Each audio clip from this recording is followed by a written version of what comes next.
நான் சொன்னேன் விஜய்க்கு அரசியல் தலைவர்களின் தரம் இங்கே குறைந்து விட்ட காரணம் தான். விஜய் ஒரு நடிகர், நிறைய கூட்டம் வருகிறது. அவர் இந்த கருத்தை எட்டேற செய்வது எளிது. திருடினான் என்று ஒருவன் சொன்னால் 5 போலீஸ்காரன் கூடி நின்று அவனை அடித்து கொள்ளுகிறான். இப்பொழுது கடைசியில் நம்முடைய மக்களை எப்படி பழக்கி வைத்திருக்கிறார்கள் என்று சொன்னால், அந்த பெண்ணிடம் போய் உனக்கு 3 சென்ட் இடம் தருகிறோம், பிறகு வேலை தருகிறோம் என்று சொன்னால் மழுங்கி போய் விடுகிறார் அந்த பெண். இவன் போய் 2 லட்சம் கொடுக்குறான், அவன் போய் 1 லட்சம் கொடுக்குறான், 50,000 ரூபா கொடுக்குறான். இந்த மக்களை பழக்கப்படுத்துவதற்குரிய அரசியல் தலைமை இங்கே இல்லை. அந்த மக்கள் அரசியல் தலைமை சிறப்பாக இருந்தால் அந்த பெண்ணுக்கு என்ன அறிவு ஊட்ட வேண்டும்? அந்த பெண்கள் தாங்களாகவே சிந்திக்க தெரிந்தவர்கள் இல்லை. மக்கள் எப்பொழுதுமே ஃபிக்கிள் மைண்டட்.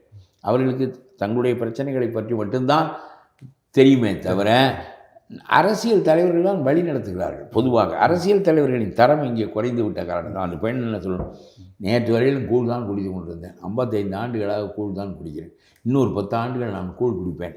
இவன் என் மகனை கொன்ற 5 போலீஸ்காரர்களும் தூக்கில் தொங்குவதை பார்ப்பது தான் எனக்கு வாழ்க்கையினுடைய, அப்பொழுதுதான் என்னுடைய நெஞ்சு ஆறும்.